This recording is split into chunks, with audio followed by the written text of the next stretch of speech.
What has the 2025 year been for you guys at the trading desk? You guys see probably more assets than anyone out there, from a seller's point of view and as a buyer's point of view. What do you see from the sellers? What were they selling at typically? Were they moving things quickly? Were they hesitant? Were they holding back? What's your synopsis of what happened?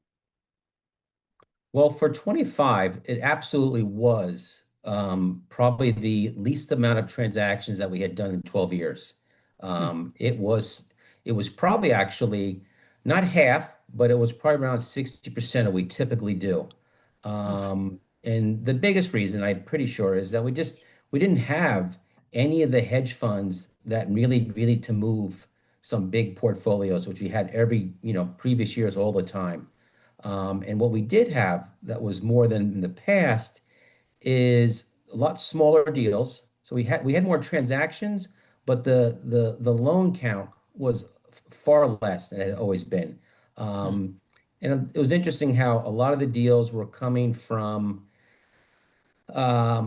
smaller funds, smaller buyers that, you know, I don't think they're saying it, but they were getting out.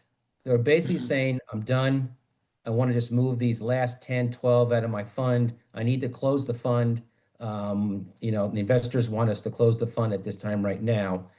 So we had a lot of transactions like that. Mm. And yes, the motivation on those definitely is a transaction where the pricing gets done. So we do a lot of trades that do get done on that type of a process where we still have some hedge funds that just got into buying. A good example is the HECMs. And Mm. so, Real quick, for those they're who don't know what HECMs are, reverse mortgages, with its layman terms. yeah, it's almost considered the next closest to an REO. And so you're not buying the ability to collect from any borrowers. You're working that to the point where it's a foreclosure and a take back of the property. And so really you got to be an REO property management manager person, not a note buyer.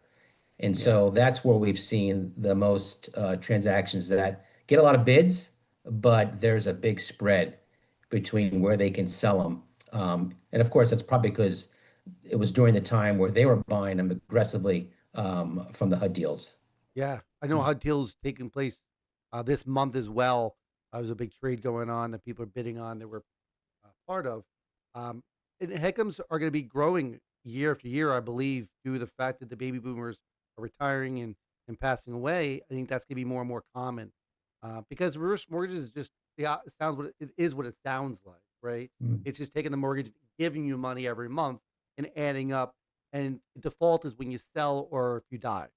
The only Mhm. tricky part is if there's heirs or if there's a spouse living that's not on the document, you have to evict as well.